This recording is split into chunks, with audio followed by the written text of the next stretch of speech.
প্রত্যেক ফরজ নামাজের পর নিজ স্থানে বসে থাকার অমূল্য ফজিলত।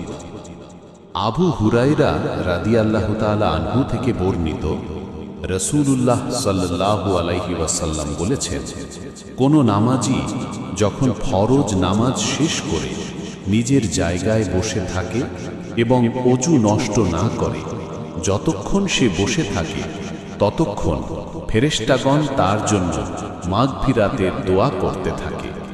সহিহ বুখারী 659।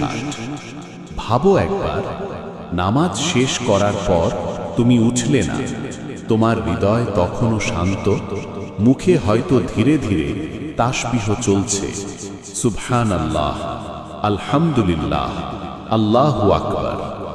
ঠিক সেই মুহূর্তে আকাশের ফেরেশতারা তোমার জন্য দোয়া করছে, হে আল্লাহ, এই বান্দাকে ক্ষমা করে দাও, তার প্রতি রহম করো।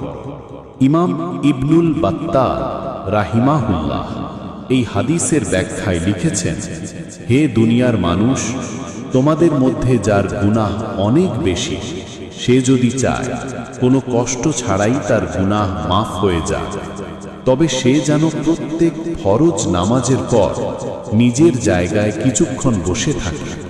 তারপর তিনি বলেন, আল্লাহর কসম, যদি সে এমনটি করে তবে তার গুনাহ বরফের মতো গলে যাবে, বরফের চিহ্ন।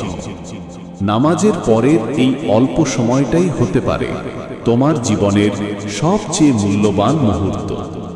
এই সময় যদি তুমি মাসনুন তাসবিহগুলো আদায় করো, তবে শুধু সওয়াব নয়, তোমার আত্মাও পাবে প্রশান্তি। যদি ভিডিওটি তোমার হৃদয়ে ছুঁয়ে যায়, লাইক দাও, কমেন্ট করো। আমি আজ থেকেই মনোযোগী নামাজ শুরু করব ইনশাআল্লাহ। আর সাবস্ক্রাইব করো সিরাত নামা চ্যানেল, যেখানে প্রতিটি গল্প তোমাকে আল্লাহর আরো কাছে নিয়ে যাবে। চাঁদের চিহ্ন। তাই পরের বার নামাজ শেষে ওঠার আগে মুহূর্তটা থেমে যাও। হয়তো এই অল্প সময়ে আল্লাহ তোমার সব গুনাহ মাফ করে দেবেন।